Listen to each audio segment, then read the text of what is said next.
Hello, welcome to Wrestling in Mom's Basement. This is going to be the Money in the Bank 2019 review episode.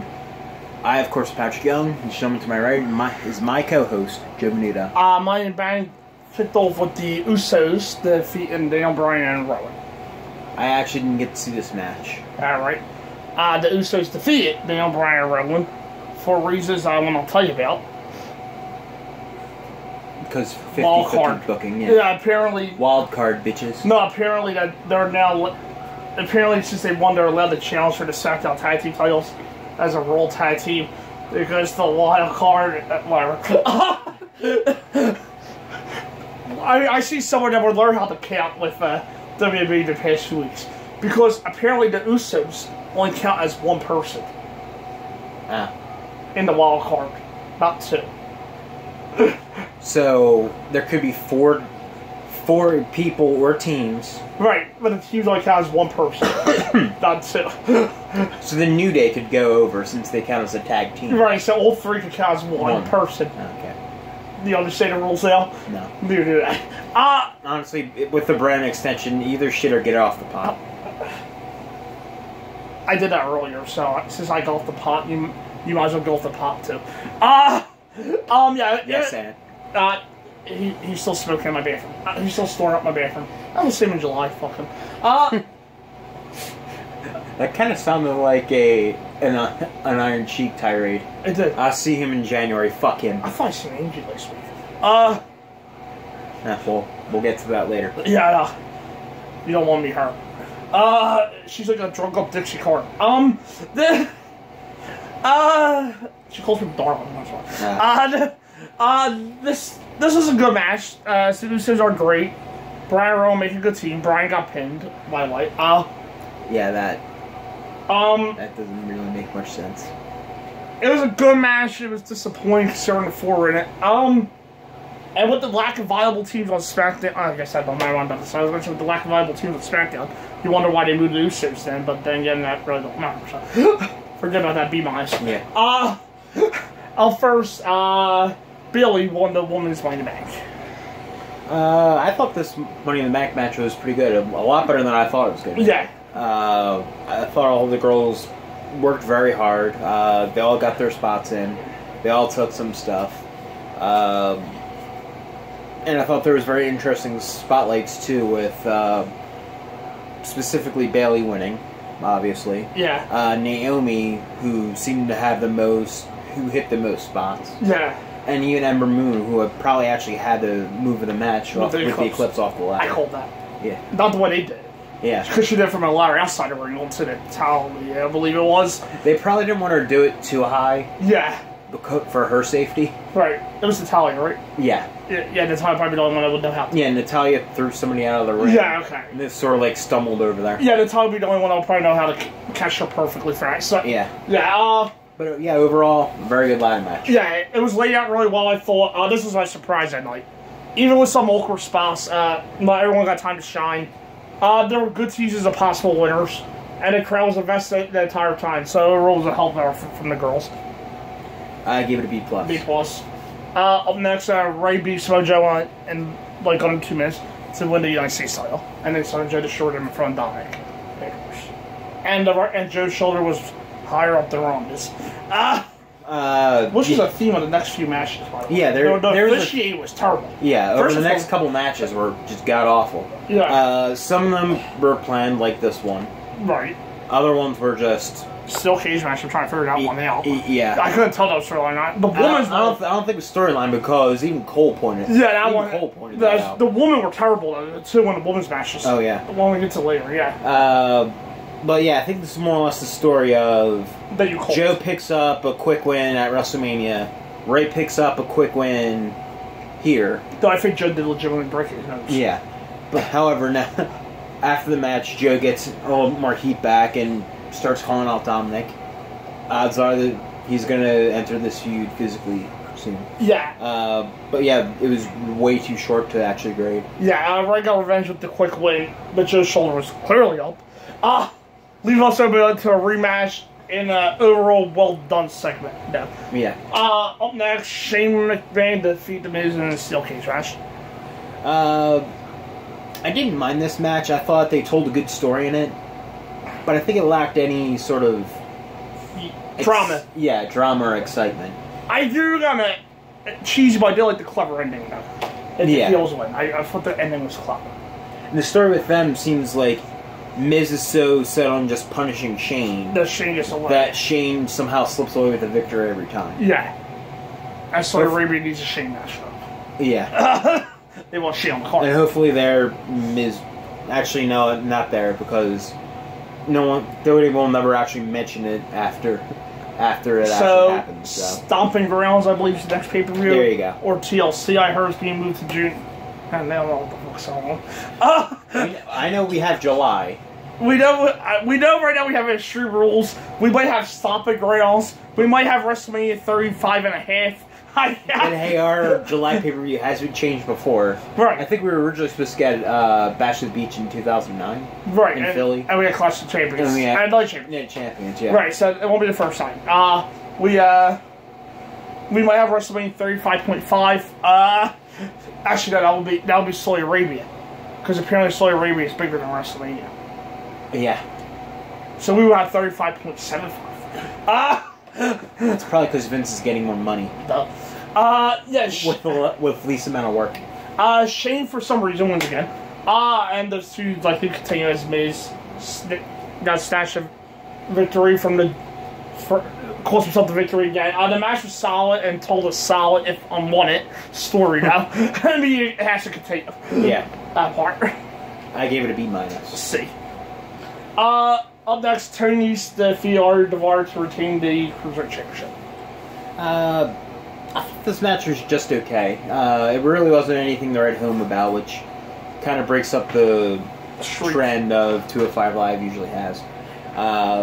It was well worked, but it just seemed like no one really cared about this match. And I watch 205 Live weekly, and I didn't necessarily care for Daivari getting the title shot. Yeah. Maybe if he worked a little bit more, and they could have cared about him a little bit more throughout. But overall, the match was well worked, just not all that exciting. For me, this is the definition of the blow it match. I mean, blow the card. They could have cut this. I'd probably just say this for a Tuesday's main event. Probably. I just did a match there. It really wasn't needed here. You could have told with the crowd. I mean, it was solid with Tony specifically working hard to lure him. I thought Arya had banned late and didn't look good. I never blew him as a convincing challenger either. It was solid. I gave it a C. C. Up next, Becky Lynch defeated Lacey Evans to retain the Royal Women's Championship. Yeah, I just thought this match was kind of okay. It didn't... I wanted a little bit of a strong performance out of Lacey, and I didn't necessarily get that. I thought she showed promise, but she didn't show standout. Yeah. Yeah. Like, yeah, she's always had promise, so that's the issue. Yeah. She's always showed that. She didn't get no better. And I think she also gets affected by the fact that I think she was called up way too soon. Yeah. I think she should have had at least a year or two more in NXT. Yeah. However, I thought they made her look good for what they did with her. And again, bad officiating here with the ref. Lacey had like a 10 count. Yeah. Lacey could have beaten her with a roll-up in a last man standing match. Yeah. The ref was in position and he got out of position. Just get back into position. And by that time it was a disarmer. Yeah. It was okay. She showed promise. But the ending stretch was really sloppy on the girl's part. And it almost fell apart completely. The refs, have you just been banned last night or they're being booked to look incompetent? Yeah, we forgot to mention the one in the cage match. Yeah, that's... With the... Skull probably even the worst of the night. The Skull Crush finale on Steel Cheer, and, that to me, this was the worst setting. The ref was staying in rank position. And seeing his shoulders down. Yeah. That, to be fair, could be a mistake. Yeah. Because, first of all, I'm still trying to... Shane put his foot on the rope. And the ref got thrown off. And to be fair, the commentators should try to play over the storyline after Cole kept on yelling. That's a mistake. But also, I'm also a proponent of the point of the cage match is to escape the cage. So why you have pins? The cage match was built on escape of the cage. The best cage matches in WWE history were escape the cage. Brett and Owen. Or, even if they weren't escape the cage, that was the point of the match. Yeah. Brett and Owen, CM Punk and Jeff, people like that. So, why you have pins, submissions, in the cage, we all know. But, other than that, it was Skull Crusher and Owen still cheering, and Shane got his foot on the ribbon too. So that could have been just instinct on Shane's part. The ref got lost. Cole, Corey, and Renee, I believe it was on commentary because they were interchanging people all night long. Yeah. They were. Cole was yelling at that's ref. That's not. That's something match. No disqualifications. Renee said, "Oh wow," and then Corey was saying, "Well, if your job's on the line, you probably figure if your job's on the line, for McMahon." Or they're trying to make a story out of it. Yeah. Okay, whatever. This was just bad. The ref stood there, and Becky's shoulder on the mat, and like he screwed Lacey. and then he walked around the cover, and then she reversed into the armbar. Up next, Charlotte defeated Becky to win the SmackDown Women's Championship. Yeah. With the help of Lacey's right hand. And the referee. Because Becky has Charlotte in a cradle that Charlotte never kicked out, by the way. Yeah, oh yeah. Yeah, that's right. I forgot about that one.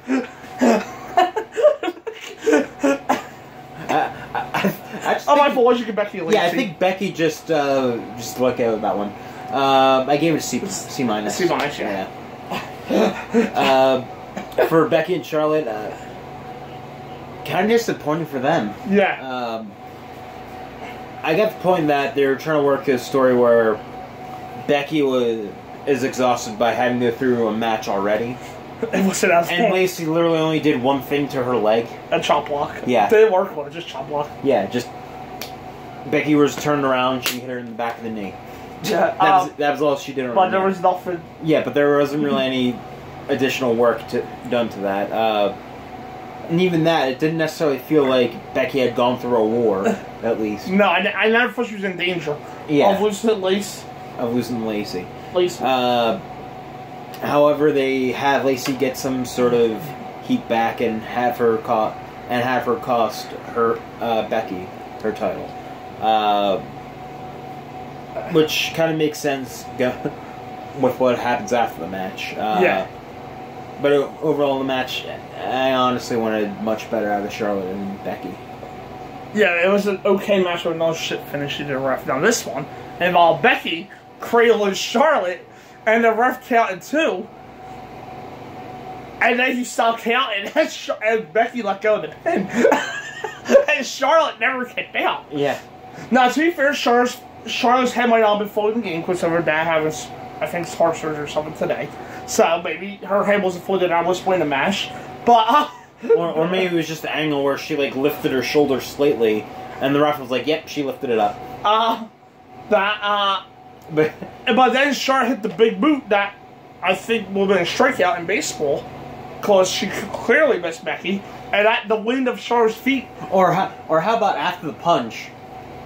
For some reason, Charlotte went to go do a move to Becky, and Becky just rolled her up right after the woman's right. Oh yeah, making the woman's right look very good. Yeah, I don't know what move Charlotte was going for here, and then maybe figure 8. I don't know. And then Becky just rolled her up and never kicked out. Charlotte never kicked out. Yeah. It was okay, but it was a nice shift finish with the ref. Yeah, I gave it a C. C minus. Then after that, they double team Becky, Charlotte, and Lacey. Bayley comes out, clean shots of those two. Charlotte speared the turnbuckle head first, and then Bayley cashed in. I thought the champion was supposed to be awake, but apparently that was not in play anymore. No. You can get date raped and lose your championship. Well, okay, why is logic? Defying all logic, Bayley, the face, cashed in on the unconscious Charlotte. And they hit the elbow drop to win the Women's Championship. SmackDown Women's Championship. I actually like the stuff they did with Bayley. Yeah. They actually had her come out and help Becky, who was getting beat down by Lacey and Charlotte. And then Charlotte just ran into the pole. Alright. Turnbuckle knocked herself out. And then Becky cashed in. Or Bayley cashed in, hit the elbow. The crowd went ballistic. Yeah. they were pretty much chanting "We want Bailey" from The beatdown. when Becky was getting her ass handed to her. Yeah. So the crowd was very into it, and they really wanted to see Bailey win. And honestly, out of all the women, there's really not one that deserves it more, with especially how she's been booked over the last 2 years. Yeah. So, good on you, Bailey. Yeah, when WWE wants to, they can reheat someone up in one night. And that was the point there. I was not rateable. Also not rateable. Roman Reigns defeated Elias in like 10 seconds. Yeah, you had 3 of these where it was like a handful of moves, Yeah. or even just one move for 2 of them, and the match was over.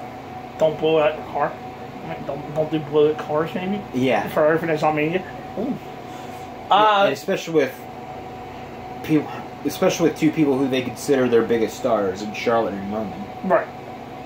With that being said, I'd just be a short returning match. I don't think I want to see a match between them. No. I guess he won. I guess just probably on a different card. I guess Roman won to watch Game of Thrones or something. Yeah. Up next, Seth Rollins defeated AJ Styles to retain the Universal Championship in my match tonight.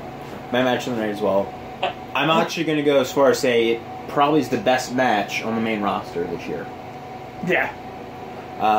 Yeah, just strong work from both of them. This is our Kofi and Bryan. I had a little reservation because, especially with AJ and his feuds last year, Yeah.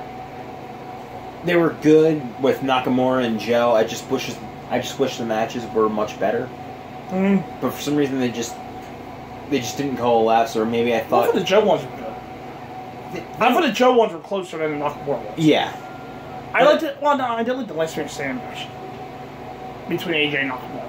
Yeah. Ironically, their best match was the match where they didn't wrestle. Yeah. But still, I think what will stand out more is their Mania match, which wasn't that good. Or even like the next 2 matches afterwards, wasn't it? Yeah, I think they had one in Blood Money and then one that Backlash. Yeah.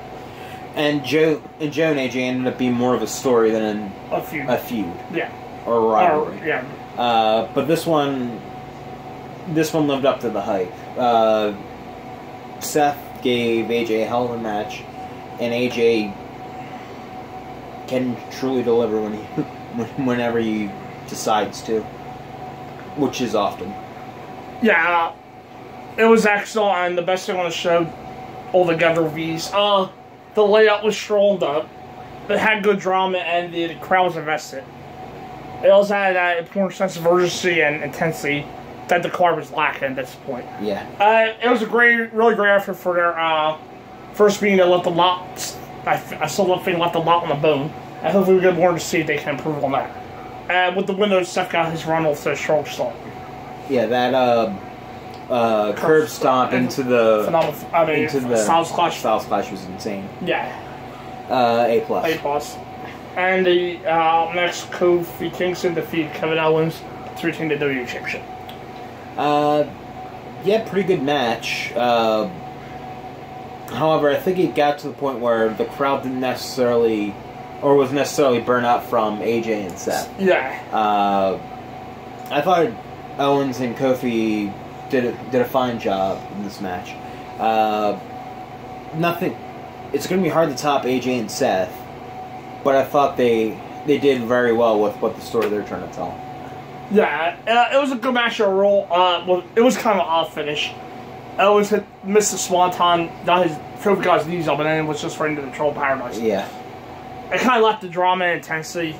Like I thought Kofi's first pay-per-view title reign defense will have, considering we think he'd be a transitional champ.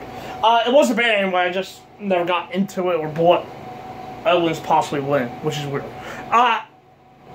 They have a much better match in them, though, I feel, but also the placement did no favors. Yeah. Having to follow AJ and Seth. I gave it a B. Be nice.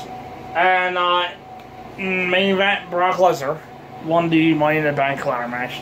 And before we get there, Sami Zayn was found hung upside down. Braun didn't do it. And I'm calling it right now, Brock Lesnar did not do it. Brock Lesnar does not hang people upside down if he wants to take somebody out. Brock Lesnar beats the crap out of people if he's going to take somebody out. He's not going to hang you upside down. Plain visual aside. Bray Wyatt is going to terrorize the locker room and hang people upside down, which is exactly what he should be doing. So, that's who attacked Sammy. Yeah. The way they were trying to explain it was like, did Braun Strowman hang Sammy upside down? I wrote and in the show like, he took out Sami Zayn. Why would Brock Lesnar hang Sami Zayn upside down? I really didn't think Braun... I mean, it could just be bad creative. Right, it might and they were just going for more of the visual, but... it might be. I might be looking too deep into it and trying to make stuff interesting. But I'm just thinking, I really do believe that when they said they did have Braun do it. And why would no offense to Sami, but... Why would Braun deny that he beat up Sami Zayn? Right, and... When has that ever been Braun's style? And I'm not a size guy, but if you're talking about a street fight, if you're looking at Brock Lesnar or Sami Zayn, I really don't think Brock... If you're talking about a shoe fight, I don't think Brock needs to hang Sami upside down. So that's I don't think... Well, yeah, why would he take the time to beat him up... and then hang him up... And then take the time to hang him upside down? To me, that's Bray Wyatt. And clearly the crowd flushed it, too. Because during every big Spawner match, they were chanting Yowie Wowie. That's what they were chanting, by the way. Yeah. So... But... Yeah, like right after the Sunset Flip Powerbomb. I could just be looking too much into it, into the excellent video package on Bray's excellent promo last week, but I'm just thinking that that's the kind of thing Bray needs to be doing, terrorizing the locker room. Yeah. People should be scared of that. No, with them, they'll probably just say it's Brock. Yeah, it was Brock. Alright. What? Why would he hang him upside down? Hey, Sami could just came out and Brock could just... Maybe you just threw him and he just landed like that. Sami could just... If that's the case, Sami could just came out and Brock could just clothesline him out and knocked out. And tossed him into the set. And he wanted to do that. If so, why didn't Brock just come out and destroy everybody and steal the briefcase? Yeah. There's no rule that actually says the person in the match has to grab the get the briefcase. Yeah, I know. Well, anyway, I thought this was a hell of a Money in the Bank ladder match. The 7 guys that were in there for a long stretch of time worked their friggin' tails off. Yeah. Finn Balor, I don't know how you were able to walk away from this match. No.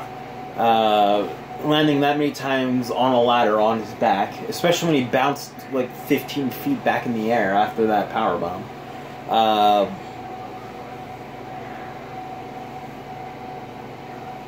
And I also thought we got strong. Ricochet died. Yeah, Ricochet. Well, Corbin. Yeah, just get thrown. I also thought that everyone got a little bit to shine on too. We got coked up Orton in the beginning match, backdropping people on tables. Yeah. Corbin coked Orton doing his Sting Brothers special. Yeah, coked up Orton, not coked up Corbin. Coked up Orton. Corbin actually played the big man well. Yeah. Orton and Drew had an excellent time in that RKO. Yeah, especially for guys their size. Yeah, especially someone of Drew's size, yeah. Yeah, I just thought it was a very, very solid Money in the Bank ladder match. And now we get to the ending. I'm actually not that upset about this, as a lot of people are. I think you can actually have Brock do something interesting with it, instead of just going straight after the Universal title again with Seth. Right. If you want to have the rematch, by all means, have the rematch in Saudi Arabia. Just don't. I just wouldn't have him use the cash-in. He's Brock Lesnar. He can get the title shot on Raw. I don't think the rematch. And then Seth, he's a fighting champion. If Brock says he wants to fight Seth for the title again, I don't think Seth would say no. Right. I think he should actually use that to go to SmackDown. I think he should use it to cash it in against Kofi Kingston. And get the heat off of that. Yeah. And also, I think you have something very interesting with what they did with Mustafa Ali being on the ladder when Brock came down and he just threw him off. Yeah. I think there's an interesting feud you can have there. And it could heighten Ali's credibility. Yeah. Known WWE, they'll lead it directly. It's just 1-3. They'll lead it directly into Roman Reigns. Yeah, no, they're going to lead the cash into 1-3. Probably. Yeah, they'll take the easy way. Yeah, and even if they go sort of in my route, it's going to end up Roman versus Brock. Right. With Brock being on SmackDown when they go to Fox. Right. I mean, at the second biggest show of the year. Yes. Or the third, since there's two bloodlines here. However, excellent ladder match. Yeah, excellent Money in the Bank ladder match. Personally, not storyline-wise, the storyline I think was great.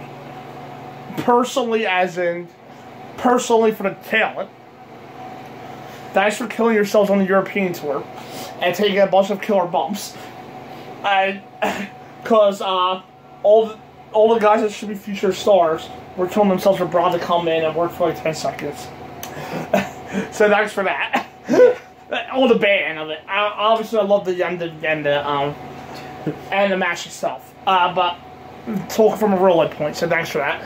I probably would have at least told them, like, hey, like, we appreciate you guys, but we're doing something creatively where Brock Lesnar's going to be the Money in the Bank holder. But Brock continues to be the smartest man in wrestling. Yeah. Yeah, business-wise, if I was one of the other 7, I would be pissed off. Right, yeah. Just look at Orton after the match, yeah. where he's just holding his arms, staring like, you fucking kidding me? Overall, I mean, it was great. Great, I'm giving it an A. A. Overall? Overall, I'm giving the show a B. It had very high times with Seth and AJ, the men's ladder match, women's ladder match, to a lesser extent, but still very good. There were definitely bright spots on this card. However, the middle portion. Yeah, there was a bloated, dull middle portion that was handled poorly. By the officiating. It's the first time I can say the referees. What? By officiating, partly by booking, too. That and we literally got 3 matches that actually Brock Lesnar beat in his time in the Money in the Bank match in the event. There was 3 matches. Actually, Ray and Joe may have been longer than it was like under 2 Brock, minutes. but the rest of them not. The 2 now. Yeah, it was like 1 move and done. Yeah. So it did have high spots, but it had like low spots. So for my grade, it's going to be somewhere in the middle. I'm going to give it a B. Yeah, I give it a B. 2 of the matches I did think were going to deliver, AJ Seth and the men's Money in the Bank, they delivered to my expectations. The women's Money in the Bank was a nice surprise for me, but the issue for me, besides the bloated middle, will be the I was a little disappointed with the Becky Charlotte match, which I had high hopes for, and the Becky and Lacey match too. To an extent, I thought Becky could have did a better match with her, and even the kickoff match with the tag team with those 4, you would struck one off. Yeah. So because of those 3 matches, I had to self-regret in the middle, so I give it a B. We'll be back on Friday or Saturday morning with our double or nothing predictions. And what's my punishment? He won by 2. Yes, I won. So I'm going to give you, since we're coming up on Double or Nothing, the very last pay-per-view, major wrestling pay-per-view that WWE didn't do. I'm giving you WCW Greed. I was already typing it in before. I was already typing it in because.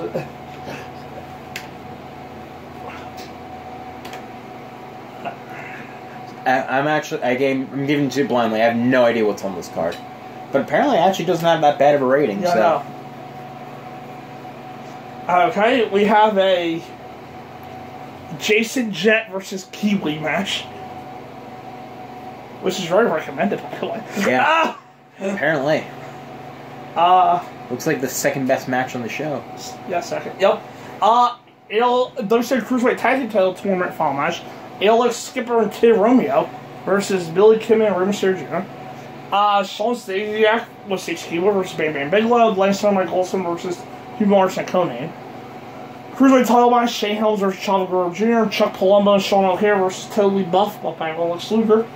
For the tag team titles, The Cat versus Canyon, Booker T versus Rick Steiner, Dusty Rhodes and Dustin Rhodes versus Jeff Jarrett and Ric Flair, And it's Scott Steiner's Diamond Dallas Page for the WWE World Title title. And ironically, Dustin's in a match with another member of the Rhodes family at Double or Nothing. There you go.